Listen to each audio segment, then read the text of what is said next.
Sim, agradeço aos professores Raniel e professora Carla por ter aceito esse convite, sexta-feira de manhã, para fazer a palestra em relação à importância, né, da residência para os profissionais farmacêuticos. Então, Ranieri, eu já conheço muito, muito tempo e, assim, é sempre uma pessoa sempre dedicada à profissão. Então, eu conheço Ranieri através da sua atuação do Conselho, da FENAFA, da ABEF, da Escola Nacional dos Farmacêuticos e várias outras entidades. E, além disso, um colega lá do Fundão, da UF, que a gente sempre está junto. E também de outras universidades também, né, Ranieri? Então, agradeço ao Ranieri e à Carla. Obrigado. Vou colocar no mudo aqui. E muito obrigado mesmo de coração. Bom dia a todos. Bom, em primeiro lugar, dizer que é uma satisfação enorme poder estar aqui participando desse bate-papo aqui com o convite do Liporage. Na verdade, eu é que tenho que agradecer muito pela oportunidade mesmo, por conhecer o José Liporage. Invejo vocês que têm chance de ter o Liporage como professor. Eu conheci o Liporage quando eu estava terminando a minha faculdade. Ele estava como farmacêutico, que ainda é, né, na época a gente chamava de Hospital Evandro Chagas, que virou Instituto de Pesquisa Clínica Evandro Chagas, e agora Instituto Nacional de Infectologia. Então já fazem os 25 anos que a gente se conhece, a gente felizmente conseguiu estabelecer uma boa amizade, e o Liporage, ele na verdade é uma inspiração para qualquer farmacêutico. Tudo isso aí que ele falou de mim, eu talvez não fosse metade disso se eu não tivesse a inspiração que ele oferece para a gente, né, como categoria, como profissional, como pessoa. Então, tá aqui para mim, e sempre que tiver oportunidade, vai ser sempre uma oportunidade muito boa, né, assim, de compartilhar desses momentos e também de trazer, né, um pouco do que a gente pode divulgar em favor aí da promoção da profissão farmacêutica, da formação profissional, né, com boa qualificação. Então, falando um pouco de mim, né, eu sou Ranieri, eu sou farmacêutico, eu me formei pelo FRJ no ano de 1997, fiz mestrado também no FRJ entre 2000 e 2002 na área de assistência farmacêutica com concentração em farmácia hospitalar, mas eu atuei, né, não fiquei na academia, eu fui para atuação para o campo. Então, atuei em algumas prefeituras, por mais tempo na Prefeitura Municipal do Rio de Janeiro, tive a oportunidade de trabalhar na coordenação também nas perintendências de assistência farmacêutica do Estado do Rio de Janeiro, atuei em vários hospitais aqui no Rio, hospital particular também no interior do Estado, e desde 2010 eu estou como professor com dedicação exclusiva aqui na UF. Também atuando nessa área aí de gestão, de assistência farmacêutica, agora também de cuidado farmacêutico. Então, tem especialização, tenho chancela de especialista nas áreas de farmácia hospitalar e de farmácia clínica, junto ao Conselho Federal de Farmácia. E, atualmente, eu sou diretor de comunicação da Associação Brasileira de Educação Farmacêutica, que eu recomendo, caso vocês não conheçam, que procurem conhecer, participar dos eventos, dar uma olhada nas nossas redes sociais, acompanhar. A gente faz pelo menos uma vez por mês a roda de conversa, que é um bate-papo aberto a todo mundo, né? E como a Associação de Educação, ela é aberta a docentes, né, professores, estudantes e farmacêuticos, entre outros profissionais que atuam também na educação farmacêutica. Nossas redes sociais lá é a BF Farmácia. Tem o nosso site, que é abffarmácia.org.br, e no Instagram, @abffarmácia. E no Telegram também a gente tem lá o @abffarmácia, o nosso grupo Educação Farmacêutica BF. Bom, o motivo de estar aqui hoje é falar sobre cursos de residência para farmacêuticos. Eu colaboro com um curso de residência que é o de farmácia hospitalar aqui da UF, mesmo antes de vir trabalhar aqui na UF, porque eu, como trabalhei desde 1998 em hospitais federais do Rio de Janeiro, que já tinham residência naquela época, eu já interagia, né? E depois eu tive chance aqui na UF de passar a ser orientador, professor, e fui também coordenador desse curso durante um ano. E eu sou entusiasta da residência, eu acho que a residência é uma oportunidade ímpar assim, de formação, sem igual, né, para quem quer atuar na área.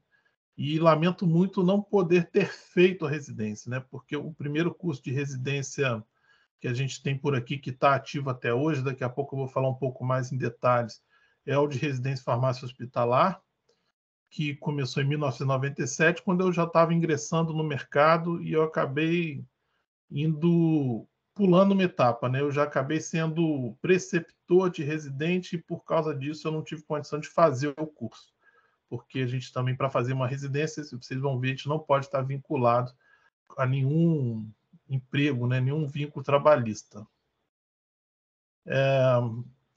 Vocês estão me ouvindo ainda? Surgiu uma janelinha aqui que eu espero que não seja nada normal. Não, tá normal. Então tá bom, obrigado. Bom, então, e daqui a pouco eu convidei também duas colegas farmacêuticas para darem seus testemunhos, e uma delas, infelizmente, não pôde vir, porque acabou tendo um trabalho da residência para apresentar agora nesse mesmo horário, e a outra é a Carla, que está aqui, que é egressa, né, já fez a residência, e vai falar um pouco também da experiência dela para vocês aqui na sequência. Eu fiz uma breve apresentação, Zé, então vou passar aqui para vocês, só para fazer uma passagem assim geral, né? Então, vou falar um pouco sobre os cursos de pós-graduação em geral, né, suas conceituações e tal, as residências em saúde, e finalizar com foco maior aí nas residências para profissionais farmacêuticos.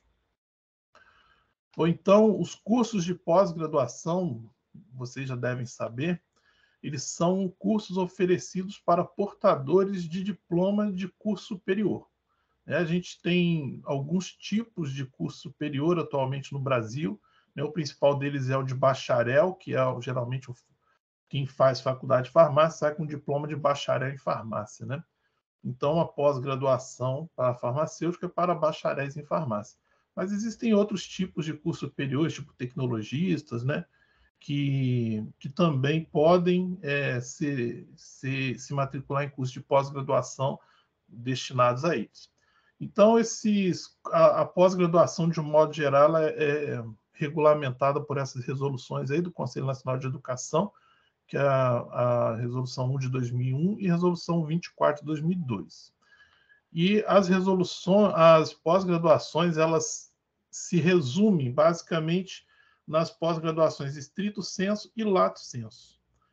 O estrito sensu são os mestrados e doutorados, que podem ser acadêmicos ou profissionais, e o lato sensu tem as especializações, que incluem o MBA, né, o Master Business Administration, e as residências, que podem ser médicas, pode ser residência em saúde, e podem ter residência em outras áreas também, como residência em pedagogia, residência em direito, né? Mas aí focando na nossa área aqui, que é a área de saúde, eu queria aproveitar, né, só para me aprofundar, lembrando então que qual a diferença de uma especialização para uma residência, né? As especializações são regulamentadas pela Resolução número 1 de 2007, do Conselho Nacional de Educação, podem ser oferecidas por instituições de ensino superior já credenciadas, que poderão oferecer cursos de especialização na área em que possui competência, experiência e capacidade instalada. Então, eu quero fazer uma ressalva importante aqui para vocês que estão cursando farmácia agora e vão procurar cursos de pós-graduação, para terem cuidado na hora que for escolher esses cursos, porque hoje a gente tem uma oferta enorme de cursos na internet, e alguns deles se identificam como cursos de especialização, mas eles não estão, de fato, credenciados a uma instituição de ensino superior e, portanto, eles não poderão te dar um diploma, um certificado de lato sensu. Então, principalmente se você está pensando em chancelar essa especialização lá junto ao Conselho Regional e Federal de Farmácia, usar isso como título para um concurso ou para contratação em grandes instituições, tem que ter cuidado com isso, porque só é reconhecido como especialização um curso oferecido por uma instituição de ensino superior, né? Então, você tem que procurar saber isso antes de se matricular. O público, então, são os portadores de diploma de nível superior, e os requisitos para esses tipos de cursos são carga horária mínima de 360 horas do curso, né, como um todo, e a defesa de um trabalho de conclusão. Então, no mínimo, um curso de especialização lato sensu ele tem que ter isso, né? Ser oferecido por uma instituição de ensino superior, uma carga horária mínima de 360 horas e uma defesa de TCC. Então, se vocês forem olhar, por exemplo, essa regulamentação, você vai ver que como a gente conhece alguns casos aí, cursos que são oferecidos por empresas e depois tem um diploma emitido por uma universidade, esses cursos, eles podem não ter o diploma válido, né? Isso tem alguns detalhes lá na resolução que esclarecem isso. Bom, e as residências? As residências também são um tipo de curso lato sensu, mas qual a diferença que elas têm? Tanto as residências médicas quanto a residência em saúde, elas têm carga horária semanal de 60 horas de dedicação por semana.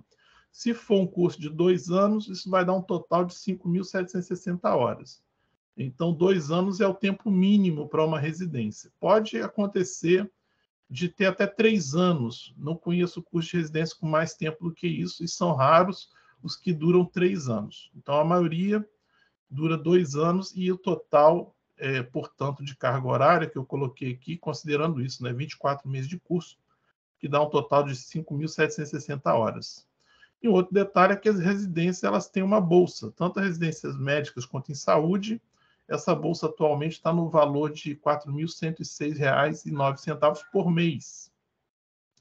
E durante a pandemia, os residentes da área médica e de saúde ainda receberam um adicional de 20%, né, pelo envolvimento ali, pela sobrecarga de trabalho, risco e tudo mais.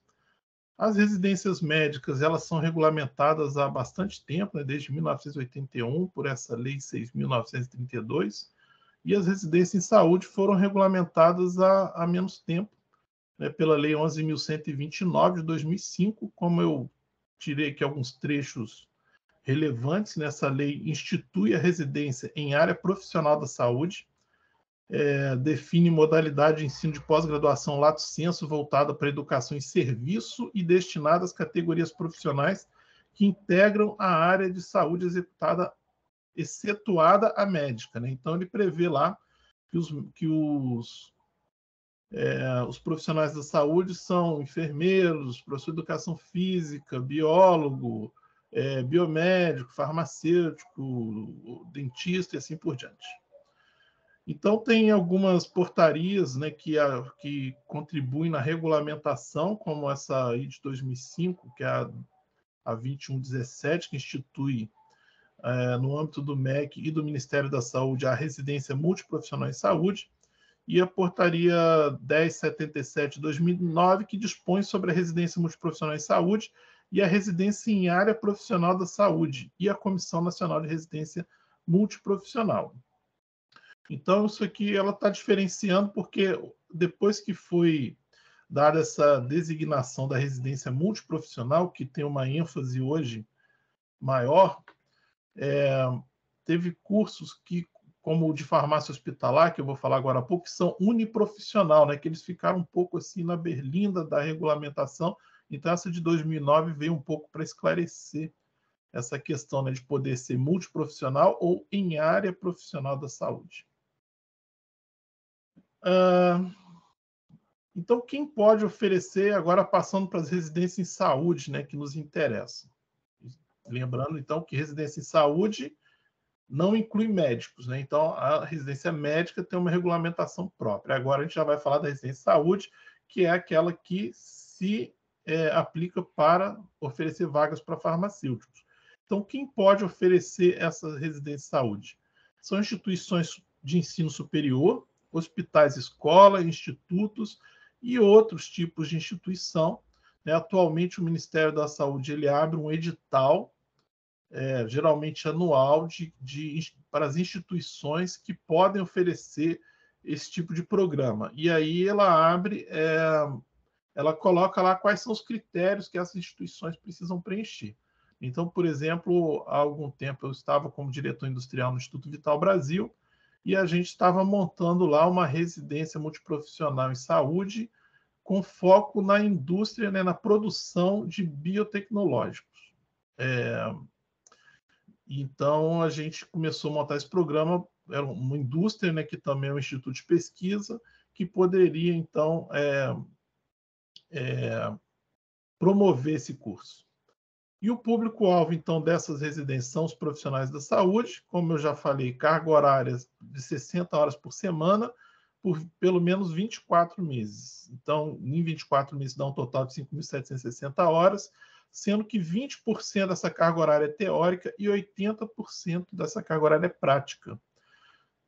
Mas a cada 2 meses também tem o benefício de férias, né? Então, a cada 12 meses de curso, o residente tem direito a 1 mês de férias.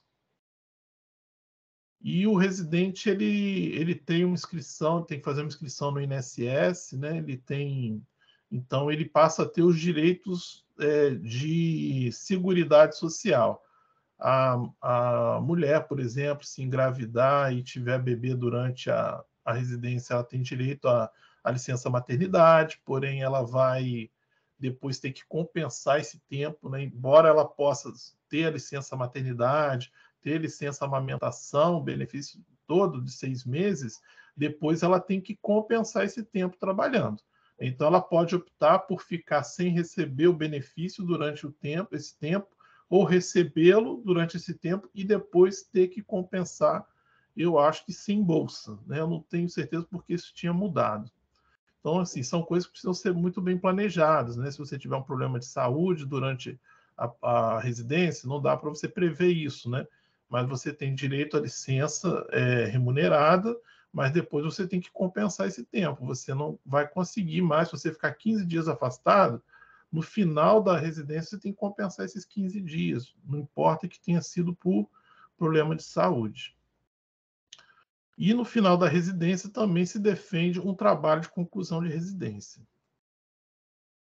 E para farmacêuticos? Bem, eu fiz um levantamento e encontrei o trabalho da Zilda Gonçalves, que foi, inclusive, muito envolvida com a residência aqui no Rio de Janeiro. Ela foi representando o Ministério da Saúde para os convênios que envolvem residência para farmacêuticos aqui no Rio de Janeiro. E ela acabou fazendo um doutorado na área de educação e voltada para programas para formação de especialistas, né, farmacêuticos através de residência.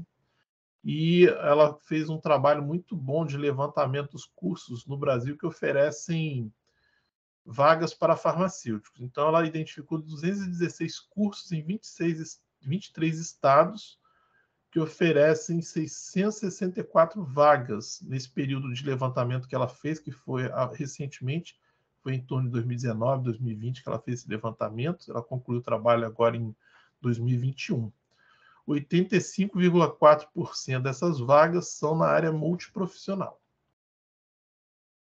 Então, esse é um mapa que ela desenhou, né, com o panorama dos cursos de residência com vagas para farmacêuticos. A maioria dos cursos estão na região sudeste, na região sul, mas a gente tem também bastante cursos aí na região nordeste e menos cursos nas regiões centro-oeste e norte do Brasil. Ela também detalhou esses dados numa tabela. Depois, quem quiser pegar a tese dela para dar uma olhada, devem estar saindo publicações em breve também com esses dados, mas estão aí muito bem detalhadas. E se quem quiser também mais informações, quem tiver interesse nas residências, pode acompanhar o Conselho Federal de Farmácia. Ele mantém uma página sobre residências, que fica dentro do site lá, cff.org.br/residência. Então, a partir desse endereço, você tem acesso a várias informações que o Conselho Federal de Farmácia procura congregar. E eu encontrei também esse site aqui, Sanar Saúde, que reúne editais para várias áreas, vários concursos e tudo. E ele tem uma areazinha do site lá específica para residências. E dá para procurar, assim, residências com vagas para farmácia.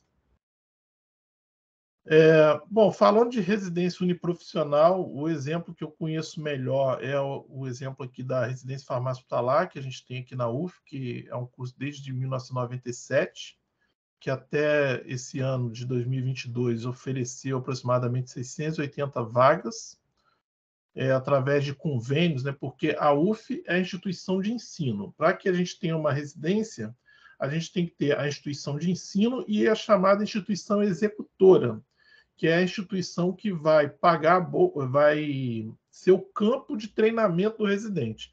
E o financiador, que pode ser a própria instituição executora ou pode ser um outro órgão, né? Geralmente, os órgãos que financiam a maioria das bolsas são o Ministério da Saúde e o Ministério da Educação.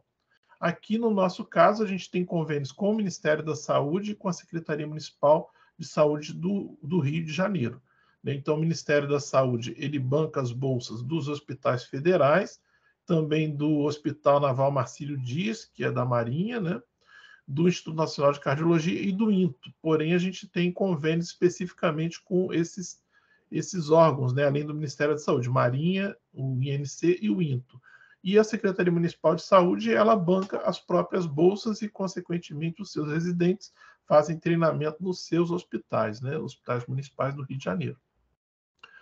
Que locais acontece o curso de farmácia? Toda a parte de ensino acontece aqui na Faculdade de Farmácia da UF, que fica aqui em Niterói, em Santa Rosa. E o treinamento acontece nos hospitais federais e municipais do Rio de Janeiro, né, incluindo aí o Hospital Naval Marcílio Dias, o INC e o INTO. Que hospitais federais são esses? Eu não me lembro, não tenho a lista de cabeça, mas os principais, né, os maiores, são o Hospital Federal Cardoso Fontes, o Hospital Jacarepaguá, o Hospital da Lagoa, o Hospital Servidores do Estado, o Hospital do Andaraí atualmente não está com vaga, mas são os hospitais maiores. No município do Rio tem o Souza Aguiar, tem o Miguel Couto, tem o Salgado Filho, atualmente eu não me lembro se o Lourenço Jorge também está com vaga, a maternidade Carmela Dutra também tinha vaga. Então, são geralmente esses hospitais mais que têm maior número de atendimentos, assim, né? Estão maior evidência, e também tem um serviço de farmácia em uma estrutura para educação mais evoluída, digamos assim. Bom, a residência e faculdade de farmácia hospitalar aqui da UF, para vocês terem uma ideia, o que eu vou estudar na residência, né? Então, no primeiro ano de residência, as disciplinas que são oferecidas, aqueles 20% de carga horária teórica, tem políticas da saúde, metodologia da pesquisa, farmacoepidemiologia, que é teórico-prática, assistência farmacêutica hospitalar, que também é teórico-prática, farmacotécnica hospitalar, legislação em farmácia hospitalar, controle de infecção hospitalar, farmacologia clínica. Então, essas são as disciplinas que são oferecidas no primeiro ano da residência. E no segundo ano, tem bioestatística, seminários de monografia, tópicos especiais em farmácia hospitalar, seminários em farmácia hospitalar e pesquisa para monografia, que é um tempo que o residente tem para se dedicar ao desenvolvimento do seu trabalho de conclusão de residência. E onde estão os nossos egressos? No levantamento feito em 2018, nós identificamos que a maioria dos nossos egressos estão atualmente como servidores federais. Eles tiveram chance de fazer concurso e entrar na carreira de servidor federal. A gente tem, em segundo lugar, como servidores municipais, depois como militares e depois como servidores estaduais, né? Mas a gente também tem egressos nossos trabalhando na docência, fazendo outras pós-graduações, ou a gente encontrou 1% aí na indústria farmacêutica. É muito comum que os nossos egressos eles sejam cobiçados, né, pelo mercado farmacêutico, principalmente pelos hospitais particulares. Então, por exemplo, quem faz residência no Instituto Nacional de Cardiologia quase sempre sai da residência direto para um desses outros hospitais aí famosos, digamos assim, na cardiologia, como, por exemplo, aqui no Rio, o Procardíaco, né? Mas tem os outros grandes hospitais aí que a tendência é que eles já fiquem ligando lá para a farmácia para saber quem são os egressos, para pedir para entrar em contato, para participar do processo seletivo, do que vai acontecer. Então, felizmente, os nossos residentes, os nossos egressos que querem, né, seguir na carreira de farmácia hospitalar, eles saem já empregados e são bastante cobiçados, e muitos estão atualmente em cargos de gestão, né, sendo chefes, né, ou líderes de equipes e assim por diante. Bom, e as residências em saúde multiprofissionais? Antes de falar sobre isso, eu queria saber se vocês têm alguma pergunta até aqui. Acabei que eu fui direto. Eu tenho, Quem tá falando? professor. Bom dia. Bom Sou dia. Camila, eu sou aluna da Celso Lisboa. E eu estou no terceiro período ainda, né? Mas eu tenho uma pergunta sobre os processos seletivos, né, que ocorre na residência. Geralmente a gente acompanha o edital e no mesmo fica ali descrito as referências bibliográficas, né? Só que alguns colocam somente livros. Eu não sei se o da UF eles descrevem o livro e o conteúdo da disciplina. Né? Por exemplo, se cai questões de biologia celular ou de bioquímica, eles logo encaminham o livro, o Leniger, né? Mas aí eles não descrevem ao lado quais são os tópicos de bioquímica que realmente vai cair no processo de seleção, entendeu? Aí o aluno, assim, ele já tem que tentar entender, eu quero fazer para farmácia clínica, então eu vou ter que estudar todos aqueles conteúdos referentes ao livro, mas eu tenho que associar mais a parte de imunologia, né, de bioquímica, né, que é o que deve ser cobrado na prova. Mas eu não sei se ainda todos tem essa... estão seguindo, né, esse método.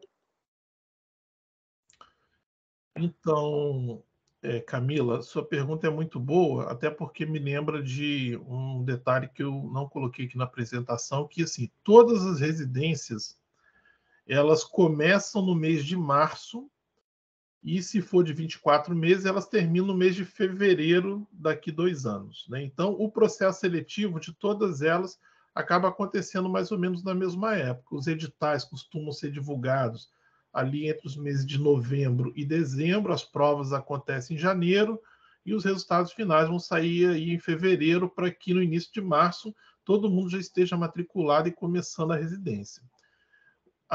Existe atualmente uma tendência de centralização de todos os processos seletivos no ENARI, né, que é como um SISU das residências. Alguns cursos ainda não aderiram, como no nosso caso aqui da farmácia hospitalar, a gente está preferindo esperar para ver como é que vai ficar, né, porque ainda tem pouco tempo, a gente está, por enquanto, assim, na dúvida se o ENARI vai conseguir selecionar os candidatos com perfil, né, para que a gente procura ter de pessoas que realmente querem farmácia hospitalar, né? Porque um problema da residência, vivido por residência de várias áreas, é que a bolsa da residência ela concorre pau a pau com o piso salarial dessas carreiras, né? Tirando o médico, né? Mas para os profissionais de saúde, a bolsa é melhor até do que o piso de algumas categorias. Então, infelizmente, às vezes acontece da pessoa não estar muito segura do que vai fazer e ela acaba se matriculando na residência para ser uma alternativa para ela ficar estudando e recebendo a bolsa, mas ela não quer muito fazer aquilo ali, né? Então, a intenção da residência é formar especialistas para o SUS, né, para o mercado de modo geral, e pessoas que querem fazer. Então, o processo seletivo, ele não... Eu estou falando aqui do nosso processo seletivo da UF, por exemplo. A gente sabe que a gente não vai selecionar um especialista, a gente vai selecionar alguém que vai ter um potencial de ser um bom especialista. Então, a gente não vai exigir no processo seletivo um conteúdo que caiba a um especialista. Então, se você pegar um dos nossos editais, todos estão disponíveis aí na internet, você vai ver que a gente tem lá as áreas e os pontos que são previstos para cair na prova e quais são as literaturas por ponto. Então, tem livros, tem legislações, tem sites que vocês podem, que estão lá recomendados. O compromisso é que as questões elas têm que ser homogeneamente distribuídas entre aqueles conteúdos ali. A gente não pode ter 18 pontos para o processo seletivo e concentrar todas as questões em 1 ou 2 pontos. Isso, inclusive, existem orientações por causa até de judicialização. Eu me lembro de ter feito provas, por exemplo, para a Marinha, eu me lembro da prova que eu fiz para a Marinha, que tinha lá uns 15 pontos, e uma coisa que isso me marcou, né? Imunologia e microbiologia era uma coisa assim que eu nunca tive muito interesse. Então eu falei, eu vou estudar mais as outras áreas. E quando eu cheguei lá, era uma prova toda de imunologia. Eu só assinei meu nome e fui embora, né? Porque eu não tinha a menor condição de fazer aquela prova. Então, atualmente, isso não pode ser feito. Se acontecer, você pode questionar judicialmente que você vai ganhar essa ação. Tem grande chance, né? Eu espero ter te respondido, né? Então, assim, resumidamente, os pontos estão previstos no edital e as literaturas recomendadas também estão previstas. Então, você deve estudar por aquela literatura recomendada, e se você depois achar que caiu coisa que não estava recomendada ou que as questões não estavam bem distribuídas entre os pontos, você pode questionar isso, que você tem grande chance de ser atendido. Tá bom, Camila? Tá bom, obrigada, professor. Nada. Mais alguma pergunta? Ranieri, teve uma pergunta aqui que eu só vi passar, está aqui da Tainara, ela fala assim: depois que passar o período de residência, teremos de fazer outra prova para ser efetivado? Então, Tainara, né? Tainara, você, através da residência, você não tem nenhum vínculo com a instituição onde você faz a residência, nenhum vínculo trabalhista, propriamente dito, né? Depois que você terminar a residência, você está por sua conta.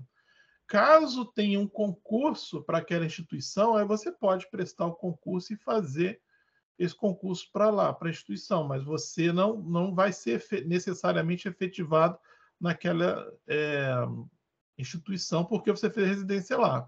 Tá? Isso não é essa a proposta da residência. A proposta da residência é que ele é um campo de estágio, um treinamento profissional que você está fazendo, e depois você vai ter chance de se inserir no mercado onde você preferir ou tiver melhores oportunidades. Entendido? Ranieri, Pois é. eu posso fazer um comentário? É igual agora, eu estou ajudando nos estágios, ajudando não, eu estou com o estágio de primeiro atendimento. Aí o que acontece? Aí eu estava orientando os alunos que eles têm uma visão que eles às vezes não conseguem ainda fazer um artigo, pensar numa política para uma unidade, construir um POP, e que tudo isso é importante para o currículo, a importância do Lattes, tudo isso. Então, se eu não me engano, foi na última ou penúltima aula desse estágio, estava falando com eles. Eu, quando escolhi a graduação de farmácia, estava iniciando uma pandemia que eu tinha uma visão que a humanidade não conseguiria controlar. Isso em mais ou menos 83, 84, que era a AIDS. Embora eu estou vendo a história se repetir depois do ciclo, e até levei para eles aqueles vídeos, o vídeo da UF, Políticas Públicas de Saúde. Aí, assim, o que eu falo é o seguinte: eles têm que começar a se organizar e pensar em produzir ver lê o edital. Lê o edital, vê o que pontua. Às vezes o mais difícil eu vejo eles fazerem, que é conseguir passar na prova. E às vezes depois até para tomar posse ou até para tirar a carteira do conselho, às vezes está faltando documentos, não tem, desde o certificado de conclusão do ensino médio, assim, em dia com título de eleitor, o CPF não tá valendo. Então, assim, a primeira coisa que eu acho para quem pretende fazer uma especialização, uma residência, mestrado, doutorado, tem que começar a se organizar em tudo. Aí tu poderia comentar isso, por favor? Com certeza, Zé. Assim, o que a gente tem visto é isso mesmo. Aqueles que têm interesse em fazer residência e descobrem isso cedo, eles têm se esforçado para pegar o edital e, por exemplo, o edital ele pontua até um ano de monitoria, até um ano de iniciação científica, até um ano de extensão. Então, inclusive, a gente tem visto isso tanto aqui nos nossos estudantes, nos nossos egressos da graduação, que vão tentar a residência, quanto de outras instituições, porque aí acaba que eles chegam lá, eles não querem mais ficar fazendo 3, 4 semestres de monitoria. Eles vão lá, fazem um semestre, porque eles estão de olho na prova. Isso tem o seu aspecto positivo, mas também tem o lado negativo, porque, por exemplo, a monitoria de algumas áreas pontua mais. Para a residente de farmácia hospitalar, a monitoria de farmácia hospitalar conta mais do que a monitoria, por exemplo, em química analítica. Então, acaba tendo uma procura também maior pela monitoria de farmácia hospitalar do que de química analítica. Mas a de química analítica também conta, né?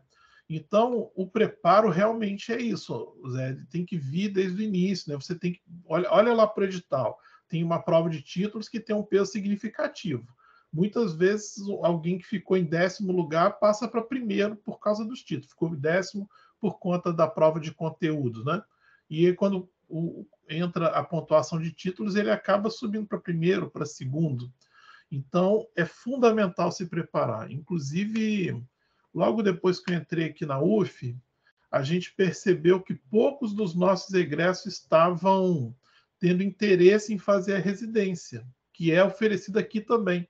E a gente foi estudar por que estava acontecendo isso, e a gente suspeitou que era a forma como a farmácia hospitalar estava sendo lecionada, o próprio estágio de farmácia hospitalar, né, que talvez não tivesse despertando muito interesse daqueles estudantes. Então, a gente começou a investir mais nisso, né, para qualificar melhor, dar mais visibilidade dessa área, e com isso a gente passou a ter mais estudantes da UF interessados em concorrer também à UF. Mas hoje, os nossos egressos não são maioria nas turmas que entram, né? A gente tem turmas bastante diversificadas, de várias instituições de ensino superior, incluindo de egressos de instituições privadas, né? Então, assim, não tem uma preferência. O que a gente quer é ter uma turma bastante interessada e com potencial para se tornarem ali profissionais de referência. E durante a residência, isso ainda é mais potencializado, né? Porque além do trabalho de conclusão de residência, você vai estar exposto a quantidade enorme de informações durante a residência, que você vai poder fazer trabalhos para congressos, artigos para revistas. A gente tem casos aí de residentes que publicam 2, 3 artigos durante o curso de residência e inúmeros trabalhos em congressos. A gente sempre tem trabalhos premiados nos congressos, né, onde os nossos residentes participam. E então, isso também assim é muito gratificante da gente ver que, além de ser uma formação profissional, também dá essa chance de desenvolvimento acadêmico, né, para os nossos residentes. Eu respondi, Zé? Respondeu sim, Ranieri. É que, às vezes, a gente fica achando que a nossa produção acadêmica tem que ser no último período. Mas no último período é o momento que a gente está mais enrolado, faltando estágio, faltando horas complementares, tendo que defender TCC. As empresas estão querendo contratar todo mundo, que ou mal ou bem farmacêutico não fica desempregado se não quiser. Assim, é uma profissão, mas às vezes isso tudo, na vez de ajudar, acaba atrapalhando. Mas respondeu sim, Ranieri. Obrigado.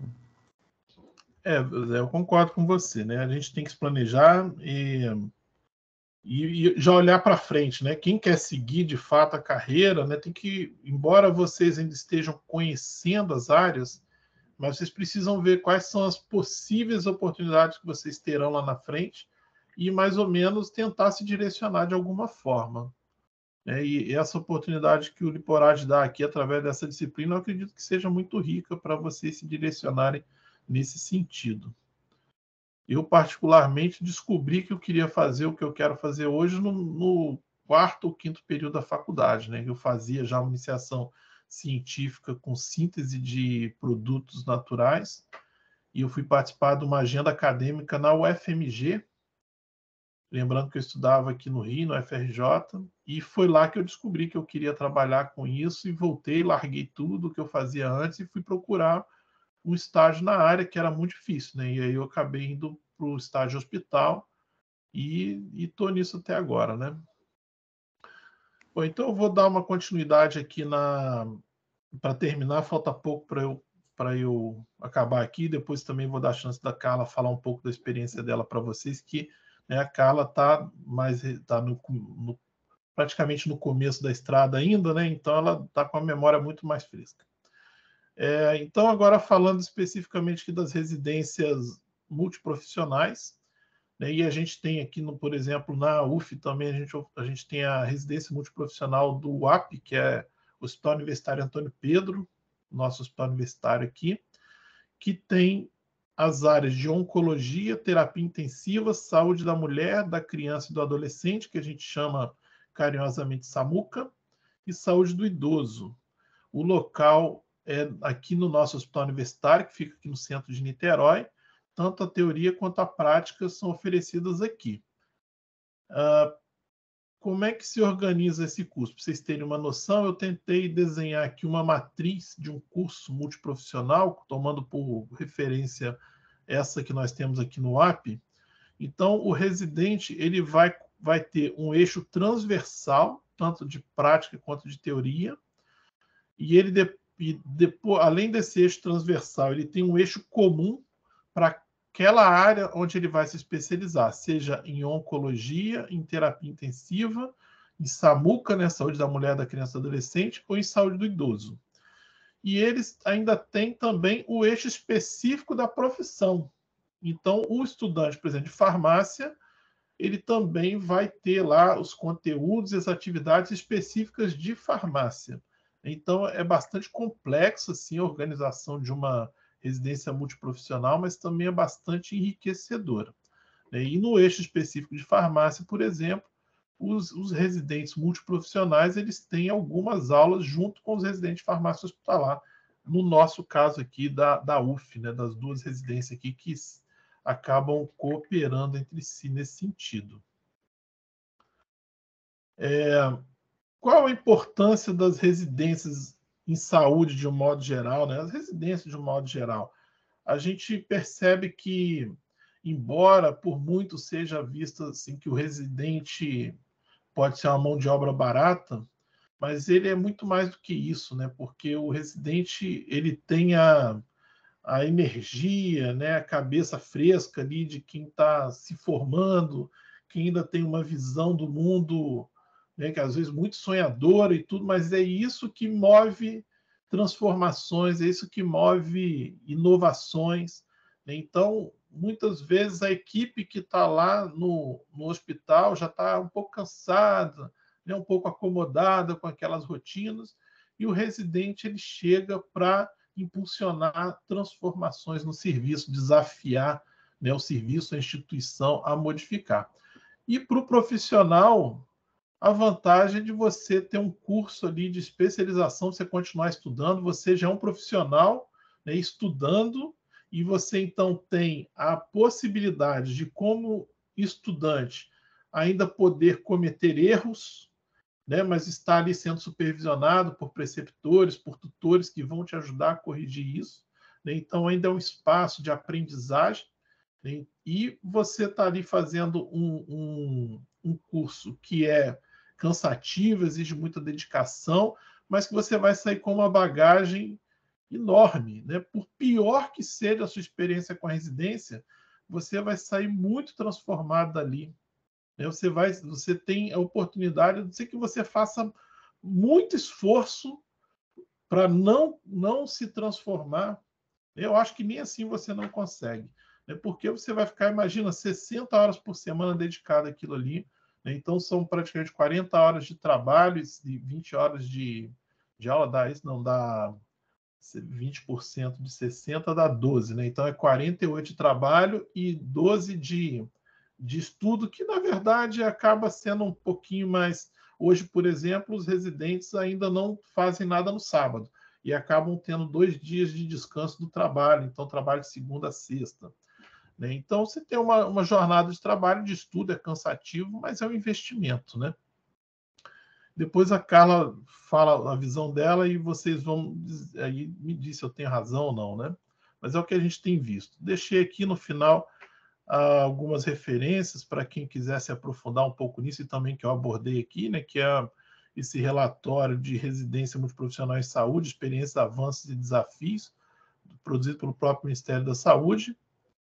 Eu achei que eu tinha colocado aqui, o Conselho Federal de Farmácia também fez um diagnóstico que foi publicado em 2015, mas que está disponível lá naquele site cff.org.br/residência.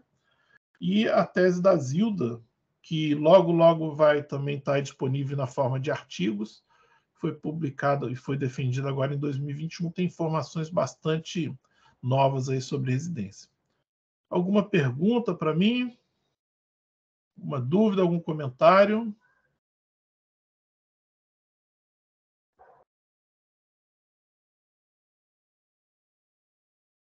Bom, então, se ninguém quer comentar, eu vou chamar a Carla aqui para falar para vocês. Eu, como mencionei no início, eu convidei 2 residentes, uma residente e uma ex-residente, para falar para vocês. Uma delas é residente atualmente da multiprofissional aqui na UF, e, inclusive, ela é egressa de uma instituição particular, né, privada de ensino superior. Então, achei que ela poderia ter uma fala assim, inspiradora para vocês, porque existe ainda assim, algumas vezes a gente ouve de algumas pessoas, né, meio que um estigma de porque eu estou fazendo uma faculdade privada, eu não vou conseguir entrar numa residência. Não, isso todo mundo pode entrar, não tem nenhuma preferência no processo seletivo. Como o Liporati falou muito bem, é importante se organizar, né? Se preparar, ter lá, ver o que importa na prova e começar a se preparar antes, tanto do ponto de vista de conteúdo quanto de currículo, né? A Carla graduou-se aqui na UF com a gente está tentando se livrar dela, mas ela voltou para a residência, e aí a gente, achando que ia se livrar da residência, ela voltou para o mestrado. E agora está fazendo mestrado profissional aqui. Foi difícil convencê-la a falar, porque ela é muito tímida, vocês vão ver que ela tem dificuldade para falar em público, mas eu acho que ela vai ter uma história boa para contar para vocês, para compartilhar, e recomendo que aproveitem. E, Carla, obrigado por ter aceitado esse convite de estar aqui com a gente hoje. Eu que agradeço, professor. Bom dia, gente. Como o Ranieri falou, eu sou egressa, eu estou na 3ª vez na UF, e eu venho falar um pouquinho mais nessa perspectiva de alguém que está mais perto do que aconteceu, né?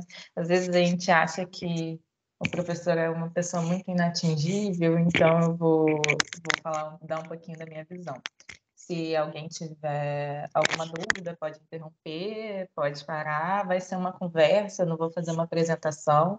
Então, se vocês quiserem, em qualquer momento, podem levantar a mão ou escrever no chat, que eu estou olhando. Eu iniciei na UF lá junto com o Ranieri, em 2010. E aí, durante toda a graduação, se vocês não tiverem, meu Deus, eu não ouvi falar em residência, essa é a primeira vez que eu ouço falar em residência, pensem que vocês ainda estão numa vantagem sobre mim que é absurda, porque eu também não tinha essa relação com a residência, como o próprio Ranieri falou, a gente tinha algumas dificuldades até ele chegar no lecionamento das disciplinas de hospitalar. Então, assim, a gente não tinha um direcionamento muito grande, então a gente não sabia muito falar e nem sabia muito da residência. Então, eu passei a minha graduação toda voltada para... Ai, meu Deus, peraí, desculpa, só um instante, o celular caiu. Pronto. Eu passei a graduação toda voltada para ensino e pesquisa, fiz iniciação científica por grande parte, e aí a minha parte de hospitalar, eu comecei a ver quando eu comecei a fazer um estágio externo, além dos estágios da faculdade, né, que eu comecei a fazer com o Ranieri, mas durante a graduação, mais para o final, eu fiz um estágio numa clínica oncológica, que foi onde eu comecei a ver sobre farmácia hospitalar.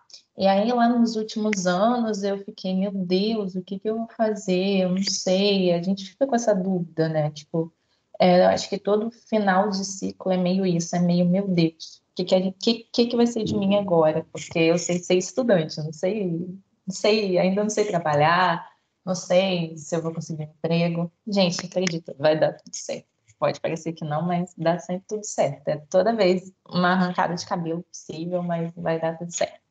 E aí, nos meus últimos anos da faculdade, eu fiquei pensando, tá, mas o que eu vou fazer? O que eu consigo fazer? O que eu posso fazer? O que eu penso na minha vida? O que eu quero para minha vida? Eu acho isso muito importante, assim, parece que tá no início, e a gente vai mudando muito conforme o passar do tempo. Então, assim, pensa hoje em quem você é, em quem você quer ser, no que você acredita para sua vida e tenta realmente traçar um percurso para fazer isso. Por exemplo, pega os editais, como o Ranieri falou, dá uma olhada no que conta ponto. Às vezes a gente acha que as nossas experiências não contam ponto. A gente tende a se subestimar demais. A gente sempre acha que a gente não sabe nada, que a gente não vai conseguir, mas quando a gente acaba se metendo, né, nessas atividades de monitoria, de iniciação científica, e de estágio, a gente aprende absurdamente. A gente sempre sai transformado. E aí isso vai contando sempre experiência, e nesses locais que a gente vai, a gente acaba conseguindo participar de um artigo, publicar um artigo que também conta ponto. E aí, quando vocês virem que já estiver lá na porta de se formar, vocês já vão estar com um currículo bem fechadinho para conseguir uma residência. E aí, no final da faculdade, assim, acho que faltando um ano, mais ou menos, pensei, tá, o que eu vou fazer? Aí eu pensei, cara, eu acho que eu vou para residência. E aí comecei a ler um monte de coisas sobre residência e falei, é aqui que eu vou mesmo. E aí fiz a prova e passei. Quando eu passei, eu já fiquei, meu Deus, não acredito, eu passei, o que eu vou fazer agora na minha vida? E se vocês sentarem para a UF, vocês vão ver, quer dizer, não sei se ainda continua assim, porque eu saí de lá em 2020. Quando eu passei para a UF, vocês têm uma reunião, um auditório gigante. Como o Ranieri falou, são várias as instituições que, né, que você pode ir quando você é aprovado. E aí você passa lá num auditório gigante, e aí tem a lista de pessoas, e aí vão perguntando, você, para onde você quer ir?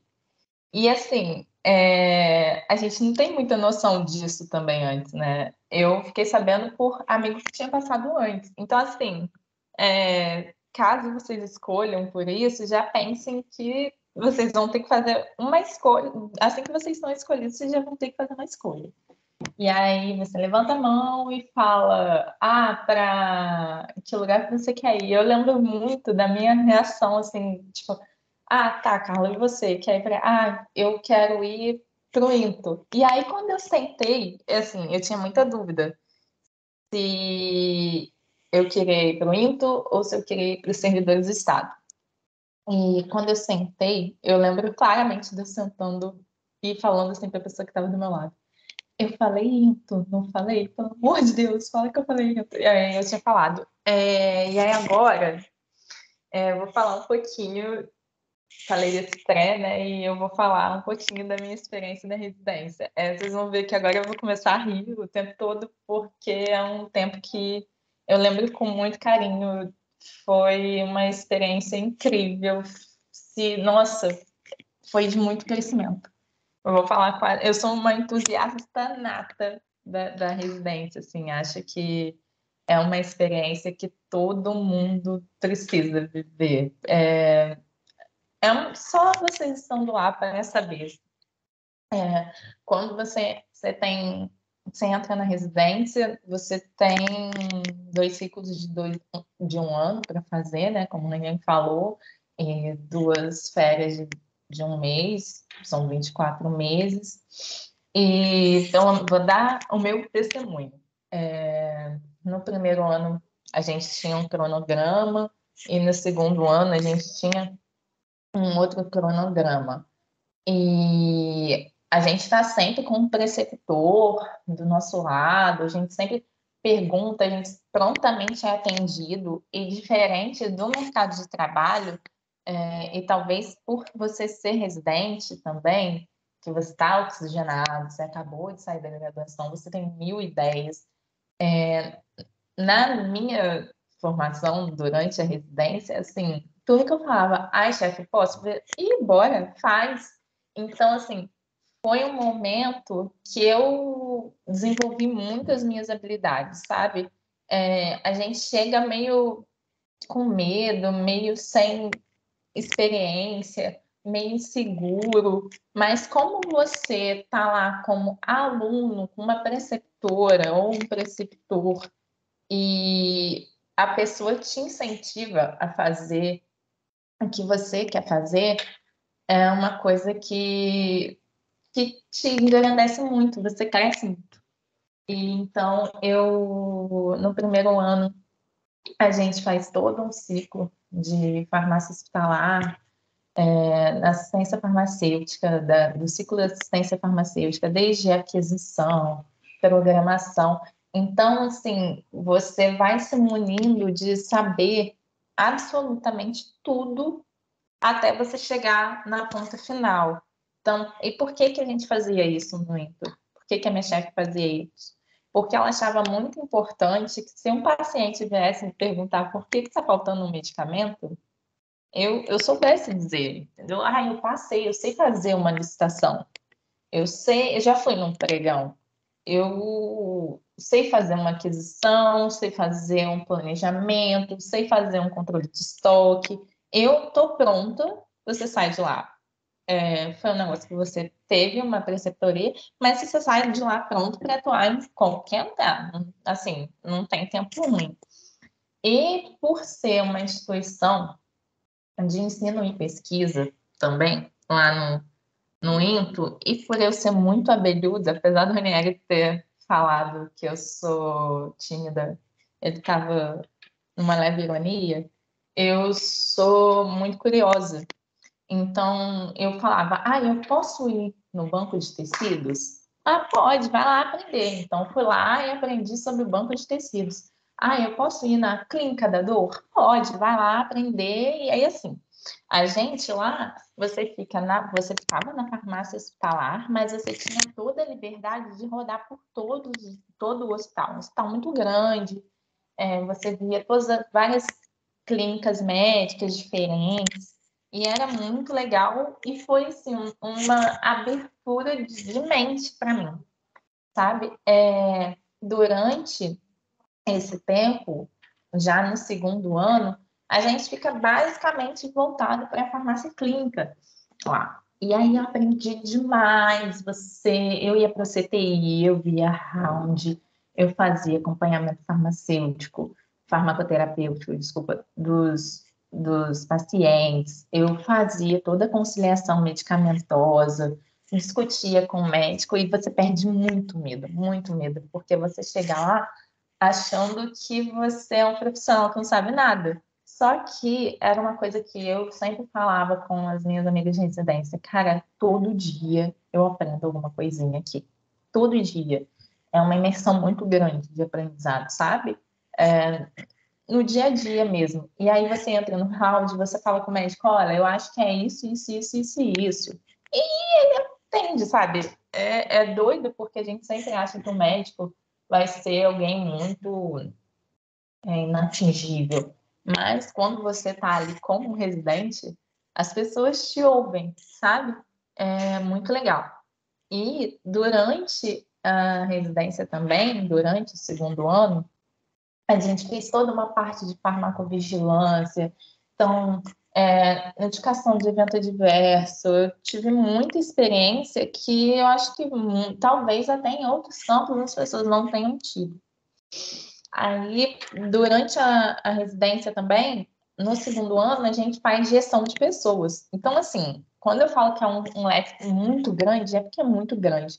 A gente ficava responsável por toda a escala dos estagiários, a gente que montava o plano de aprendizado do estagiário. Então, você sai como farmacêutico hospitalar, mas você tem completa noção de gestão.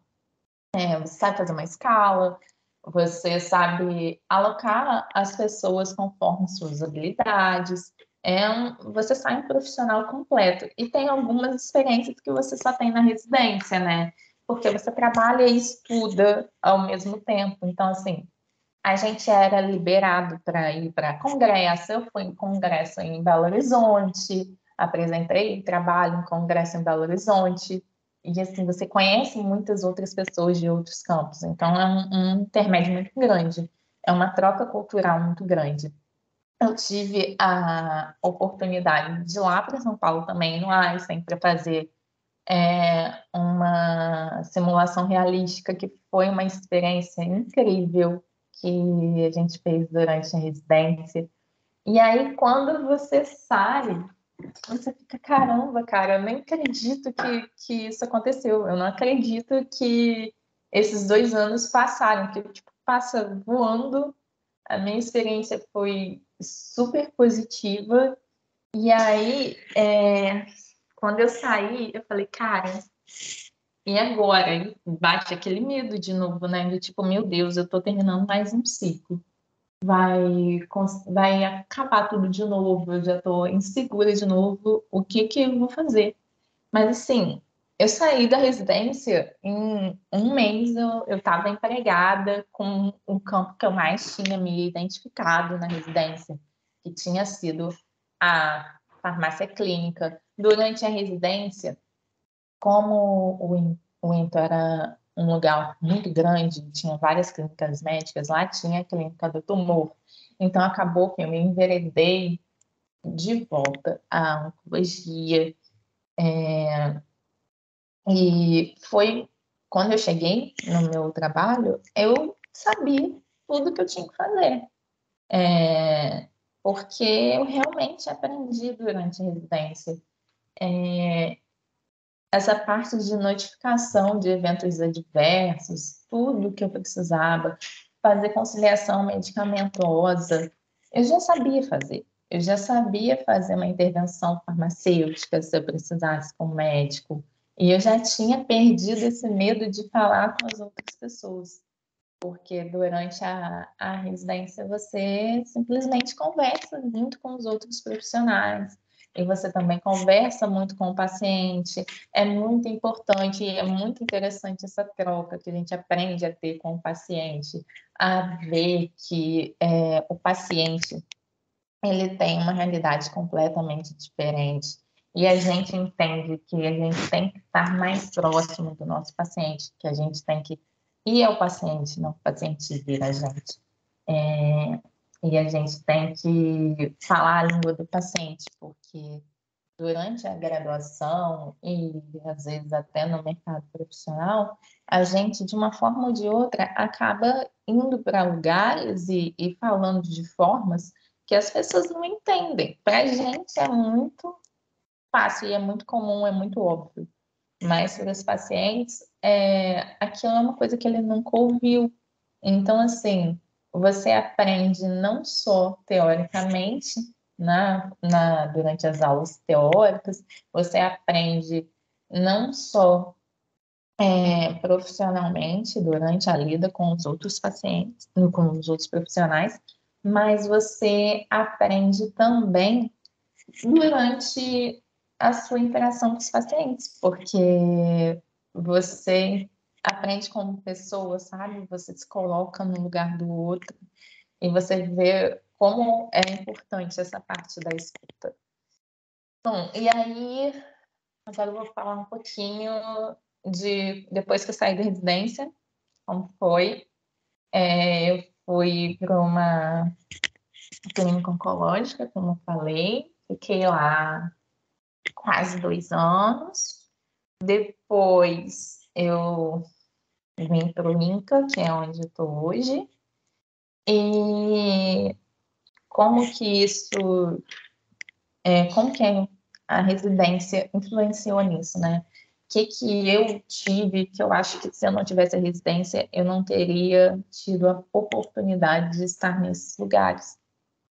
Primeiro porque o INCA é uma instituição grande e, assim, apesar de que passam nos jornais uma instituição incrível, tipo, gente só estando lá para saber como os pacientes que estão lá gostam daquele lugar, como os profissionais que estão lá gostam daquele lugar.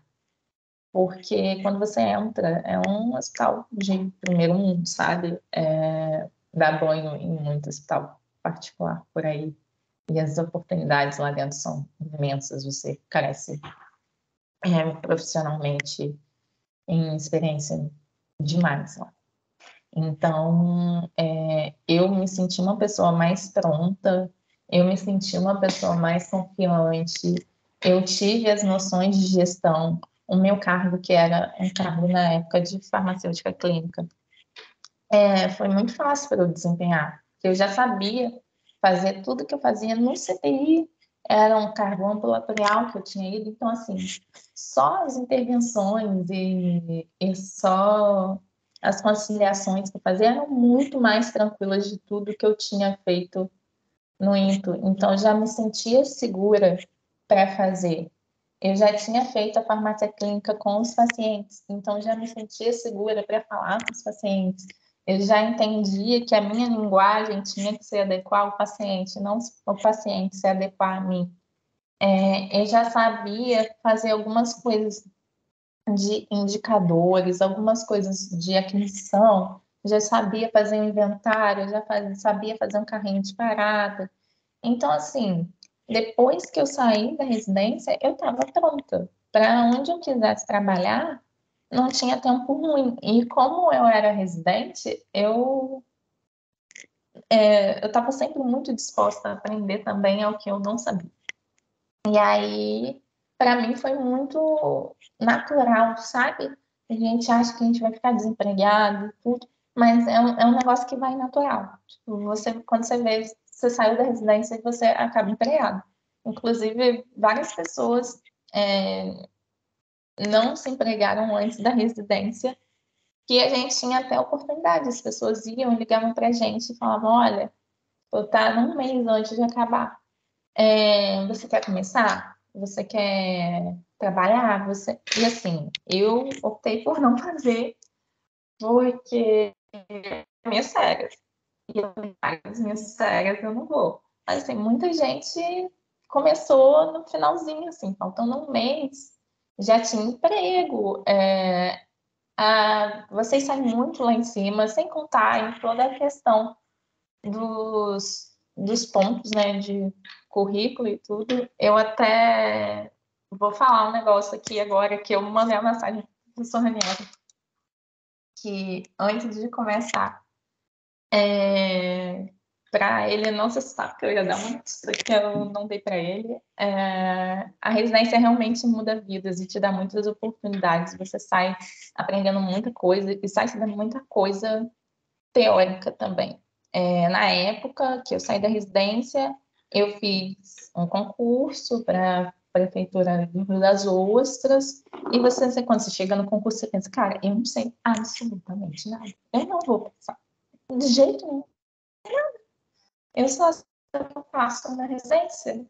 E aí eu acabei de ser chamada para ir para tomar posse na prefeitura de Rio das Ostras. Eu ainda estou decidindo na minha cabeça, assim, se eu vou ou não, mas tudo com o que eu sabia da residência, sabe? Eu fiz a prova com a experiência que eu tinha da residência. E qualquer entrevista que eu fiz foi com a experiência que eu tinha da residência. Tipo, todas as portas que me abriram foi a residência, não foi nada além da residência, porque eu aprendi muito lá, eu soube me portar, falar com as pessoas, saber onde ir, me enfurnar nos lugares e falar, cara, eu vou por aqui, eu vou por ali, e assim, deu super certo.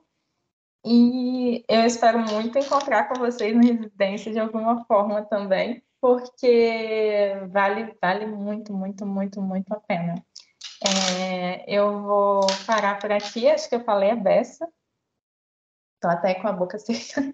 Se alguém tiver alguma dúvida agora em relação ao processo ou alguma coisa para falar, pode perguntar. Foi mais uma conversa mesmo, mais um testemunho do que uma aula, porque eu acho que assim é funcionar melhor e talvez vocês vissem que realmente pode dar certo. Então, se alguém tiver alguma coisa para perguntar agora, pode falar, tá? Bom dia, Carla. Eli Porage. Aí, Bom assim, dia.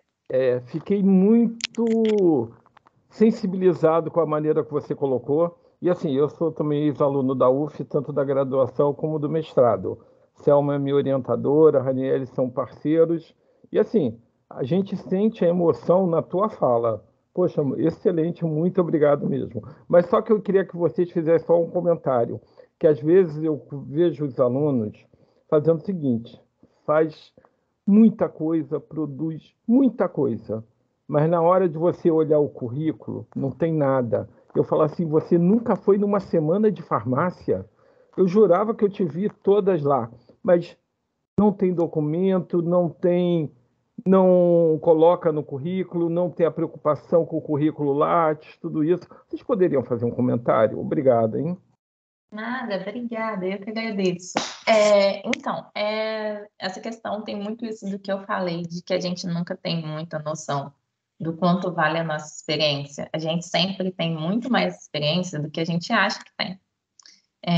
Então, assim, semana de farmácia. Gente, pensa que na primeira vez, no primeiro estágio ou no primeiro emprego, você está procurando uma oportunidade, você não tem muita experiência de trabalho. Então, você tem que levar em conta tudo aquilo que você fez durante a faculdade.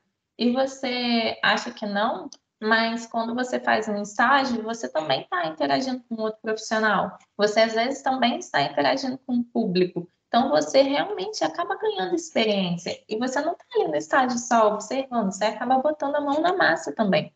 Então, essa experiência, ela está ali. Não fiquem receosos de botar essa experiência no currículo de vocês, porque ela existe.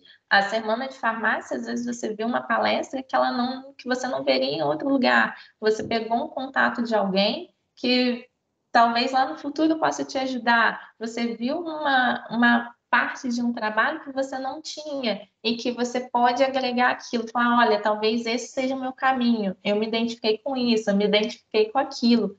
Então, assim, documentar mesmo, guardar todos os certificados que vocês têm. Eu tenho uma pastinha no computador que é certificados.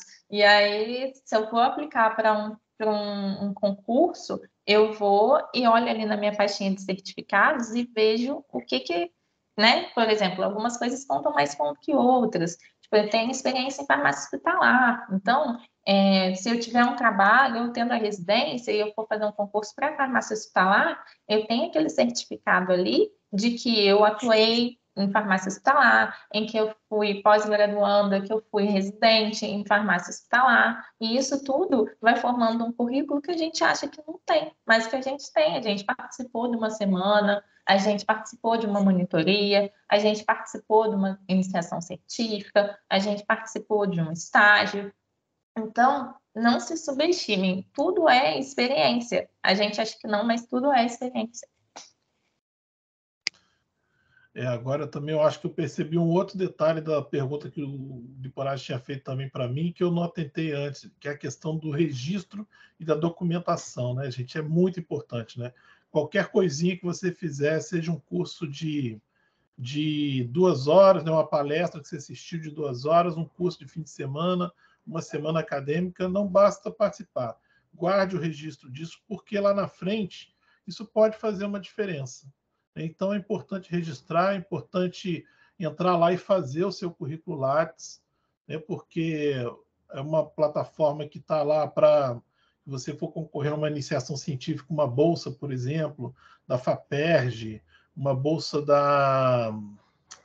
do CNPq ou várias outras instituições, é o currículo Lattes que importa, né? Então, para não ter que fazer de última hora, de qualquer jeito, é melhor ir fazendo aos pouquinhos, né? Pelo menos uma vez a cada 6 meses, assim, vai colocando lá esses registros e vai guardando. Eu faço uma forma parecida com a Carla, eu também de um tempo para cá, eu tenho já no Google Drive uma pastinha currículo, e eu coloco lá uma subpastinha para cada ano, e tudo que eu recebo de documento, né? Como eu sou funcionário público, toda atividade que eu vou fazer tem uma portaria nomeando, uma comissão que eu vou participar, uma banca que eu participo, tem um certificado. Agora até as coisas já vêm digitais, né? Mas quando não eram digitais, eu chegava em casa, já digitalizava e colocava a cópia ali.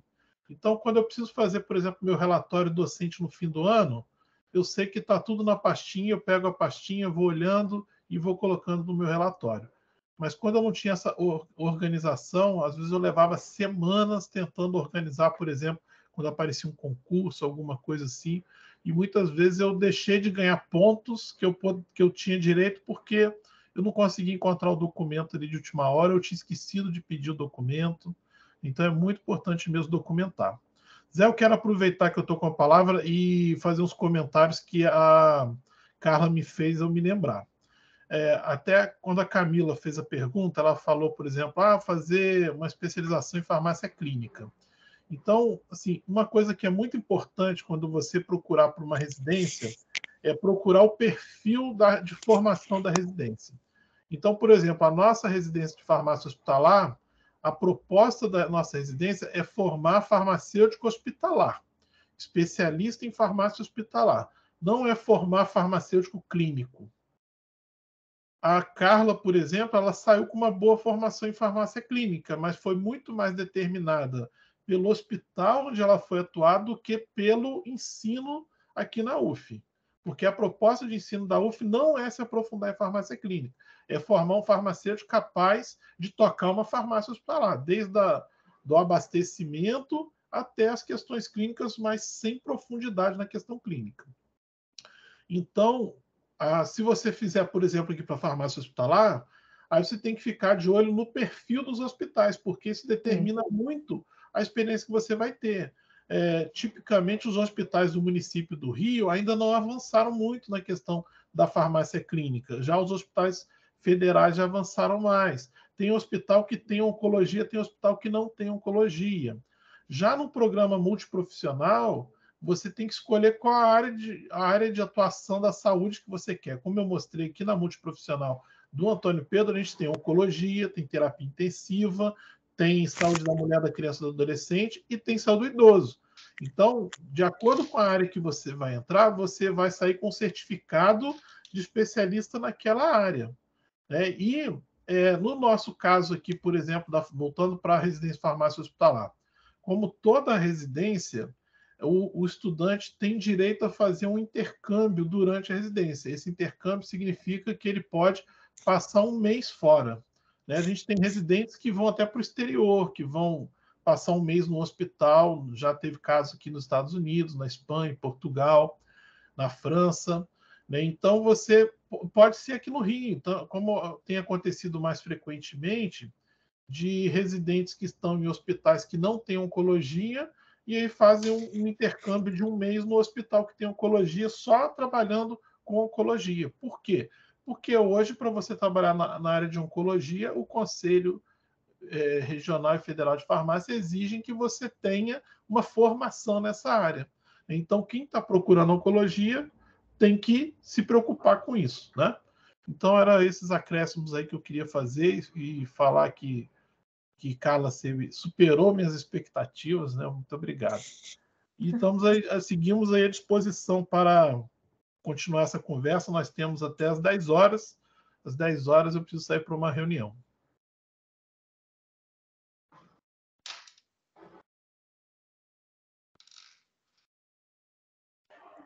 Parabéns, Carla. Obrigada.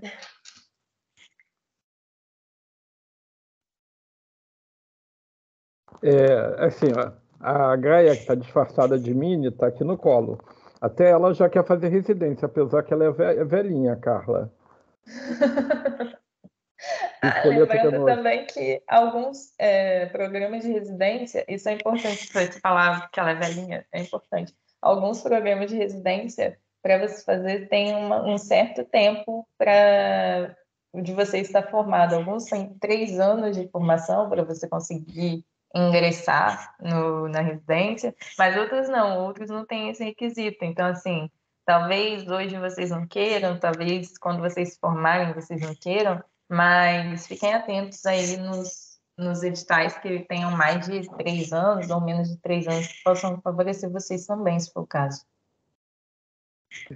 E, Ranieri, você vai fazer outro comentário que até aconteceu na minha unidade, é que às vezes, assim, eu acho que foi a Tainara que perguntou da efetivação. Como funcionário público, só através de concurso público e seleção. Mas, às vezes, o pessoal faz proposta para o residente até mesmo antes de terminar a residência. Só que, nesse caso, eles têm que parar, sair da residência para ser contratado. Então, você tem que pensar bem no que você quer. E outra coisa que, assim, eu e o Ranieri somos de uma época, Carla, que a gente fazia visitas desde o posto de saúde que o pessoal achava que não tinha nada para a gente aprender e a gente aprendia sempre, até a visitas aos hospitais de excelência, como você fez a um. Então, assim, nunca tem algum lugar, por mais básico que seja, que você não consiga aprender alguma coisa nova. Então, eu acho muito legal que, assim, é aquilo que eu falo. Uma das coisas que eu mais coloco lá na turma, que eu falo que eu estou levando minha experiência da assistência em saúde para a sala de aula.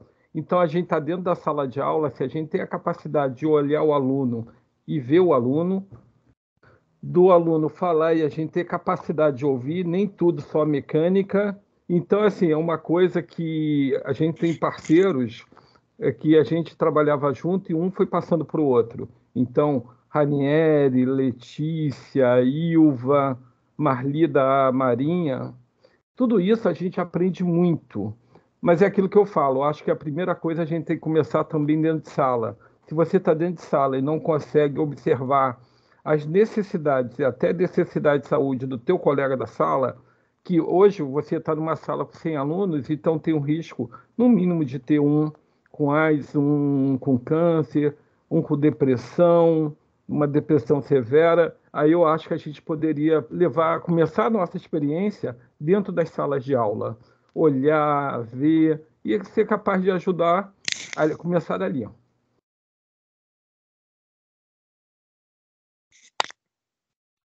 Tem uma pergunta aqui da Verônica. Ela falou que queria ingressar na oncologia e qual o caminho que indicaria. Na residência da UF mesmo, na Multi, lá no Antônio Pedro, tem uma que é em oncologia. Então, assim, dá para iniciar com oncologia já na residência. Também, além da residência Multi lá no Antônio Pedro, tem a residência do próprio INCA, que ela já foi vinculada à residência da UF, hoje é uma residência separada, mas todas são nos moldes de residência, todas em 2 anos, em 5.700 horas, todas com bolsa e todos treinamento em serviço, né? Essa parte de ser treinamento em serviço é muito importante para a gente pegar essa prática, e sem contar a parte de ser especialista em oncologia, agora que para atuar precisa ser especialista em oncologia. Assim, falando dessa questão que o Liporage levantou, incluindo saúde mental, tem programas de residência que têm uma estrutura melhor para isso. Por exemplo, aqui no Rio, do Instituto Fernandes Figueira, que eu visitei uma vez, eu me lembro que eles têm, dentro do próprio programa assim, pedagógico da residência, tem uma estrutura de apoio de saúde mental, né, do residente se colocar, ter um espaço para se colocar como agente daquilo ali, né? Como que ele se sente afetado por aquilo tudo que ele está vendo, porque não é fácil, né? Ainda mais num lugar que tem criança, a gente sofre muito mais quando vê criança doente, né? E como que também problemas que ele pode estar passando em casa, no relacionamento, também pode estar afetando.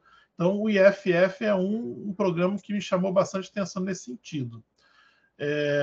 A Carla já respondeu aí em relação aos programas, né, de ter oncologia. E também outra coisa que o Liporage falou que me fez lembrar, que tem a ver com a pergunta da Tainara, é que algumas vezes os hospitais eles conseguem ter programas específicos para contratação de prestadores de serviço temporário.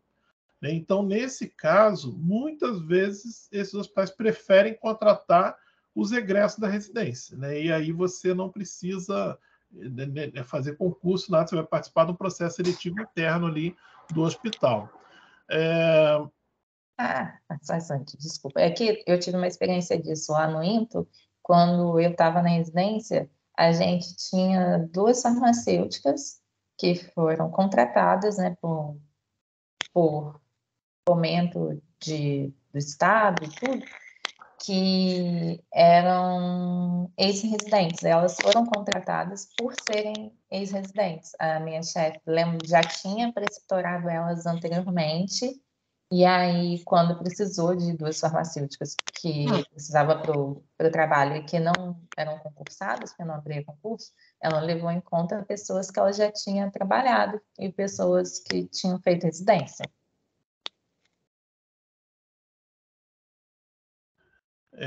Para comentar aqui um outro aspecto que o Liporage colocou, é que a gente lamenta muito essa questão do residente em saúde não poder ter vínculo trabalhista, e aí muitas vezes o residente, já teve vários casos aqui, às vezes está no final do curso, falta tipo 3 meses para o curso, ele já está até com o trabalho de conclusão dele adiantado, e aí ele fez um concurso e ele é chamado para tomar posse do concurso e ele é obrigado a desistir, né, da residência, abandonar a residência para poder tomar posse. Isso é muito lamentável, né? A gente conversa, sempre que a gente tem espaço nos debates nacionais que são abertos, a gente procura conversar porque é um contrassenso, né?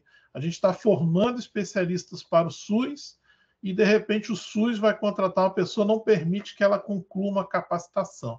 Então, a gente até costuma defender assim que, poxa, dá uma oportunidade ao cara ou dele ter a posse postergada, ou dele abrir mão da bolsa e concluir, né, a residência, fazer a defesa do trabalho, o que falta para ele fazer, só recebendo um salário novo, ou só recebendo a bolsa e passar a receber o salário depois que ele terminar a residência. Criar uma alternativa para isso, né?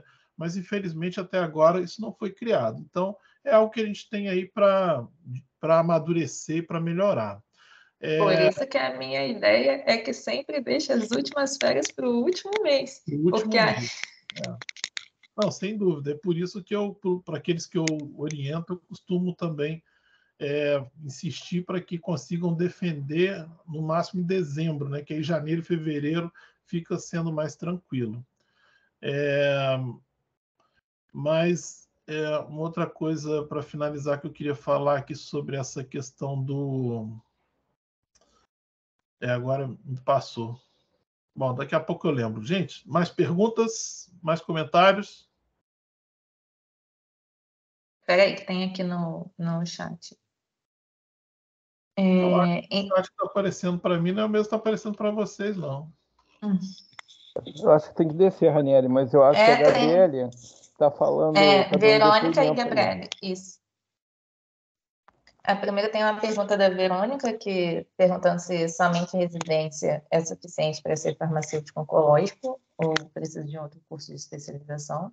Então, aí depende do programa que você vai fazer. Se você fizer um programa que te dê o título de oncológico, só ele é o suficiente. Se não, aí você faz uma especialização. Mas tem programas, tipo, o de multi já te deixa especialista também, né? Que fala que é multiprofissional, acho que com ênfase em oncologia. Eu não sei como fica o diploma, mas eu acho que ele é suficiente. O daqui do INCA também já sai como especialista em oncologia.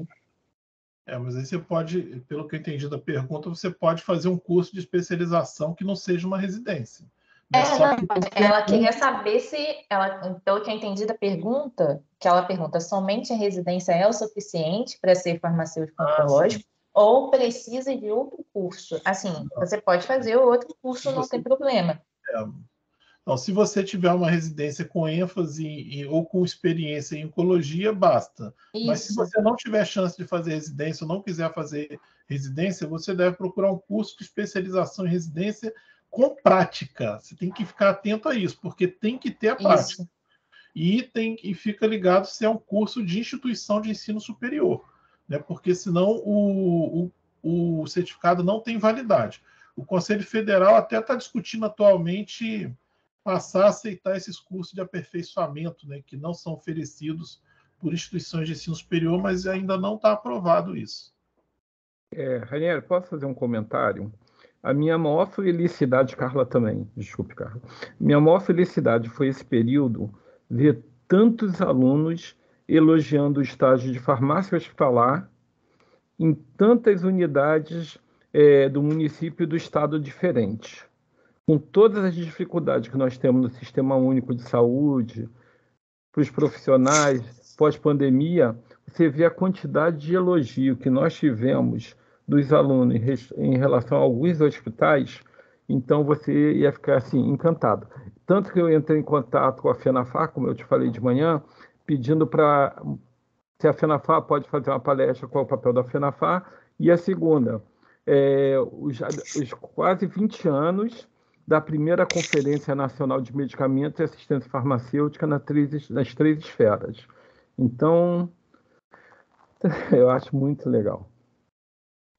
É bom a gente ter chance de vivenciar a história, né? E vocês agora estão tendo a oportunidade aí de vivenciar esse momento muito importante para o mundo todo, né? Um momento de pandemia, onde as carreiras da área de saúde estão em evidência e também os campos de prática, né, eles estão muito mais ricos, né?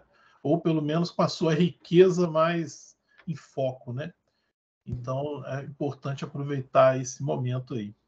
Ranieri, a Fabiana está colocando assim, cursos de especialização que ela acha que seria positivo. Aí aquilo que você já falou, a primeira coisa, o curso tem que ser reconhecido, né? Que olha, de vez em quando o pessoal fala, e agora, o que eu faço? Eu falei, olha, você tinha que ter feito antes de entrar, verificar se o curso é reconhecido, se tem validade, como é que é, se... Mas aí, se vocês quiserem, fique à vontade. A dica que eu daria, Fabiana, nesse caso, é sempre que você puder, preze por uma residência, porque é algo que você vai receber para poder trabalhar e para se especializar, entendeu? Um curso de especialização, você teria que pagar, e esses cursos são caros, às vezes a gente está no início da vida profissional. De repente, a Fabiana é uma empresária ou já tem um emprego bom e ela só quer se especializar. E nesse caso, tudo bem. Fazer um curso de especialização, sim. Mas você tem que pensar lá na frente, o que você quer lá na frente, né? Eu, por exemplo, agora eu me matriculei num curso aqui, Zé, que eu tenho bastante tempo sobrando, né, Carla? Aí eu estava querendo aproveitar, tem uma coisa que eu estou querendo aprender há muito tempo.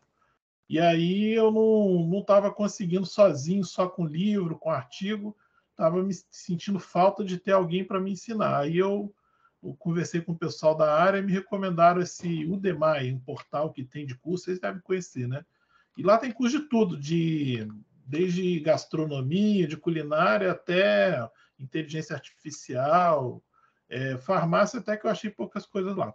Mas, então, assim, para a minha realidade hoje, aquilo ali é suficiente. Eu vou ter um certificado que, se eu quisesse colocar numa prova de título, não vai valer para nada. Mas eu não estou em busca do certificado, eu estou em busca do conhecimento para eu colocar para eu ver se eu posso aplicar na minha prática. É diferente de você, né? Se você tem que se especializar para se colocar profissionalmente, aí você tem que procurar uma instituição reconhecida, né? Que vai te dar um certificado válido ali, né? E porque você tem que pensar que é um investimento que você está fazendo de tempo e de dinheiro também, né? Então você precisa ter garantido o retorno desse investimento. E em relação a dinheiro, ai, desculpa, gente, eu sou muito, desculpa, eu sou sem noção. Em relação a dinheiro, tem algumas plataformas que eu acho que talvez Mais Brasil, algumas plataformas assim, que eles mostram os cursos de pós-graduação que estão sendo oferecidos e dão até algumas bolsas de estudo. Então, assim, é importante sempre procurar pelas instituições que sejam credenciadas, e caso você não seja um empresário rico e tudo, e mesmo assim resolver não fazer residência, tem essas plataformas que podem dar alguns descontos também, mas fica de olho nas emendas também, para ver se vale a pena, porque às vezes está lá e você não vai aprender muito.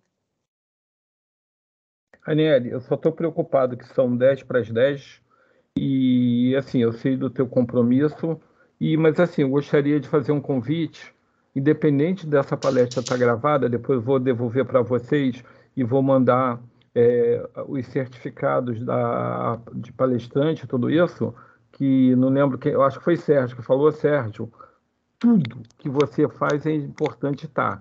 Só que, por exemplo, no Lattes, eles colocam, se eu não me engano, são as 5 maiores produções. Você coloca tudo e você marca o que é melhor. E o próprio currículo Lattes, ele já avalia a tua produção.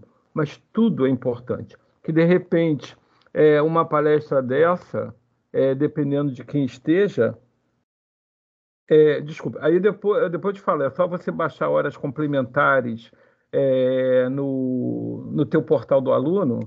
Eu vou pedir ao Wesley o documento e me dá para eu assinar. Mas tudo vale.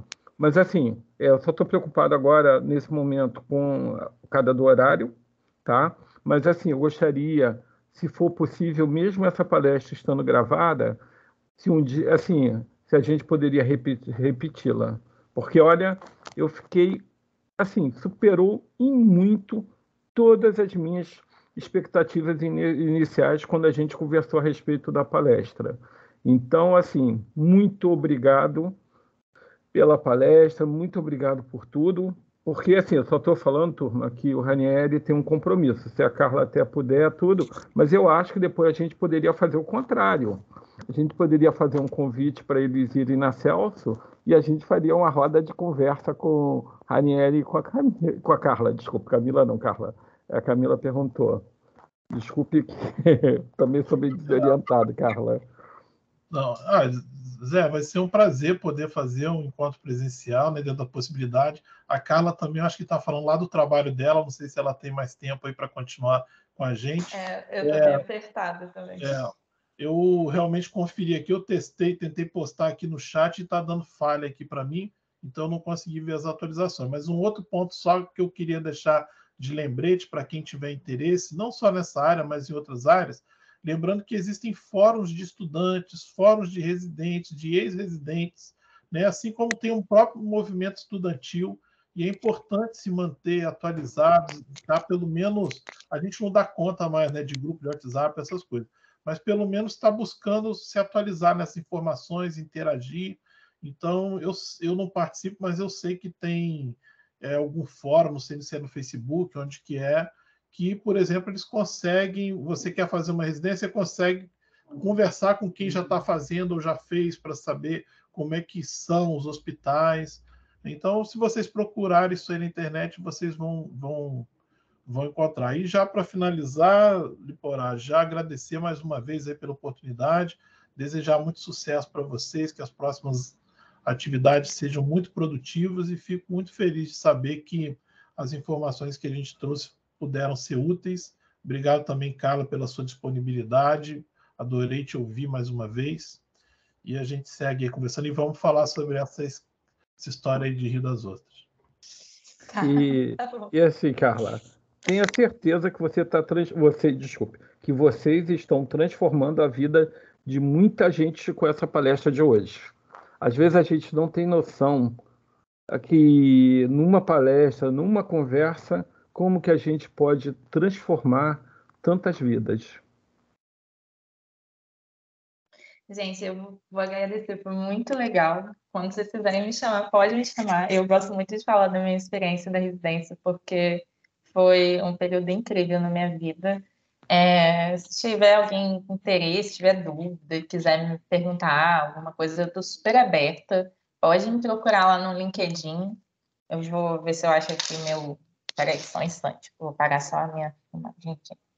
Eu vou botar o meu link no LinkedIn aqui, para se vocês quiserem fazer alguma pergunta e tudo, só me perguntar lá que eu vou responder. Pode ser que não seja no mesmo momento, porque, né, não está assim muito fácil. As coisas estão acontecendo muito rápido na minha vida. Então, eu posso demorar, sei lá, um dia para responder, mas eu vou responder vocês. Deixa eu ver se eu acho que eu estou sendo bem burra tecnologicamente aqui, não estou conseguindo copiar o meu link para vocês. Mas se eu não conseguir, para informação de vocês, é só procurar da Silva lá no LinkedIn, sou eu. Vou botar a carinha do LinkedIn aqui para vocês verem, vou botar um print e aí vocês me procuram e podem tirar qualquer dúvida que vocês tenham. É só me mandar mensagem que eu estou sempre disponível. Pronto, mandei aqui. A foto do meu perfil tá no grupo. Vê se foi. Alguém pode me falar? Pode só confirmar para mim se foi? Eu não estou vendo aqui, não. Mas qualquer coisa... Não, peraí. Não foi, não. Ainda não foi, não. Peraí. Eu vou excluir e vou fazer de novo. Só um instante. Ai, gente. Meu Deus. Só um segundo. Visualizar. Desculpa, o que eu estou lendo aqui é que eu agendei até as 10 horas, daqui a pouco está falando que vai desligar também, Rani. Eu esqueço. É só procurar Carla Neves da Silva, gente. Carla Neves da Silva, só tem eu, cabelo curto, é isso. Vocês me Carla achem Neves lá. da Silva, é isso? Não, Neves da Silva. Carla? Tá? Neves da Silva. Carla Neves da Silva. Isso. Já eu também estou lá no LinkedIn, se alguém quiser mandar alguma coisa, pode entrar em contato por lá também. Eu pedi o Zé aí, o Zé tem meu e-mail. E a palestra eu posso... Claro, tá liberado. Aí tu me manda no Zap, por favor? O PowerPoint, sim, eu mando sim, com certeza. Desculpe. Agora foi. Tá lá no chat, se quiserem. Tá carregando, meu contato é isso. Carregou, muito obrigado. Então, assim, até porque vai cair por tudo, muito obrigado de coração. Eu acho que não falo só no meu nome, até pelos comentários vocês viram. Muito obrigado, que eu tenho certeza que isso vai mudar muito a vida de muita gente. Não só que assistiram agora presencial, mas como vão continuar assistindo remotamente. Muito obrigado mesmo de coração. Obrigado pelo pessoal que está aí cedo assistindo também. Então, muito, muito obrigado. E até nós estaremos fazendo a Semana de Farmácia dia 28 e 29 de junho. E vai ser remota. Até já pensando nisso tudo. Então, a gente vai trazer os profissionais e as políticas públicas e entidades. Então, a gente já comentou algumas, também aguardo para vocês. O pessoal do 9º e 10º, que já vai defender o TCC, já vai ter passado. Então, tudo isso foi pensado, tá legal? Muito obrigado. Então, eu deixo as palavras finais para vocês Pode ficar à vontade. Obrigada, professores. Vocês são grandes inspirações para a gente. O professor Iporage está sempre aí de frente com nós, estudantes da Celso, nos motivando, indicando sempre o caminho certo, em termos de estudo, em termos de conhecimento. Isso é muito, como é que eu vou explicar? Nós somos muito gratos por estar na Celso e ter todo esse apoio. E vocês são grandes profissionais. Carla, você nota 1000. Adorei a palestra. Professor, o certificado com as horas, nós vamos conseguir obter pela plataforma do Portal do Aluno? Vocês têm que baixar. Eu já pedi o Wesley para me mandar o modelo. Aí eu vou distribuir lá nos grupos, vocês preenchem, me devolvem e aí eu assino para vocês. Tanto presencial como remoto. Tá legal? Tá, obrigada, um abraço.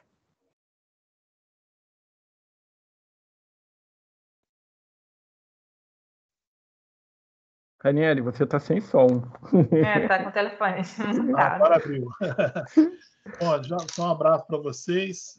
Muito obrigado mais uma vez. Fico feliz de poder estar aqui nessa oportunidade e fico à disposição aí, gente. Um abraço para todos. Obrigado, Carla. Obrigado, Zé. Tchau, gente. Muito obrigada. Qualquer coisa, eu lancei meu contato aí no grupo, é só mandar mensagem.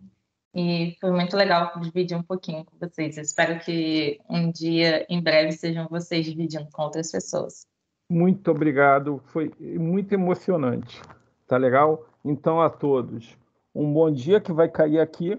Então, tem que só parar de gravar antes de cair, mas a gente vai estar conversando depois. Basta me chamar, me dar uns 20 minutos e me chamar no Zap. Tá?